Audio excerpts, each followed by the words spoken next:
ఒకప్పుడు రామాపురం అనే గ్రామంలో రంగయ్య అనే ఒక వ్యాపారి ఉండేవాడు.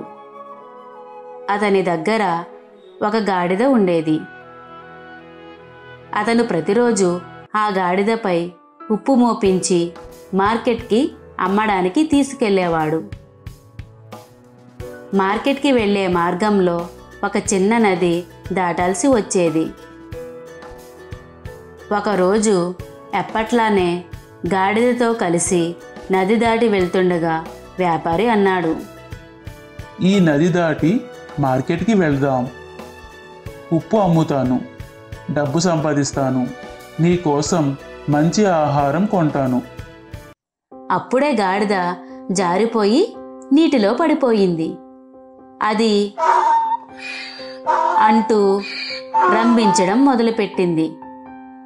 వ్యాపారి వెంటనే గాడిదను లేపాడు. అదృష్టవశాత్తు గాడిదకు ఎటువంటి గాయమూ కాలేదు. ఎందుకంటే నీటిలో పడడంతో ఉప్పు మొత్తం కరిగిపోయింది. అందువల్ల గాడిద మోస్తున్న భారం చాలా తక్కువైపోయింది. వ్యాపారి అనుకున్నాడు, ఇప్పుడు వృధా ప్రయాణం. అమ్మే ఉప్పు లేకపోతే మార్కెట్కి వెళ్ళడంలో లాభం లేదు. తిరిగి ఇంటికి వెళ్దాం. గాడిదకు మాత్రం చాలా సంతోషంగా అనిపించింది.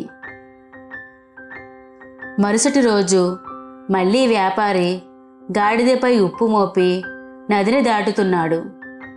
ఈసారి గాడిద ఉద్దేశపూర్వకంగానే నీటిలో జారిపోయింది. మళ్ళీ ఉప్పు కరిగిపోయింది.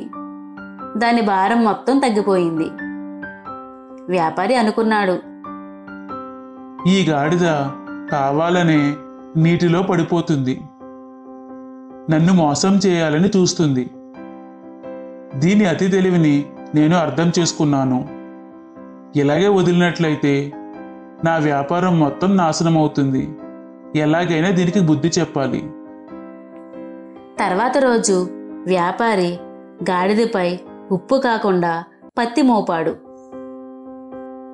మార్కెట్కి బయలుదేరే ముందు అతను అనుకున్నాడు, ఇవాళ ఈ గాడిద ఏం చేస్తుందో చూద్దాం. అయినా గాడిదంటే గాడిదే. నదికి చేరగానే గాడిద మళ్ళీ అదే నాటకం మొదలుపెట్టింది. ఉద్దేశపూర్వకంగానే నీటిలో పడిపోయింది. కానీ పిల్లలు, చూడండి ఏమైందో.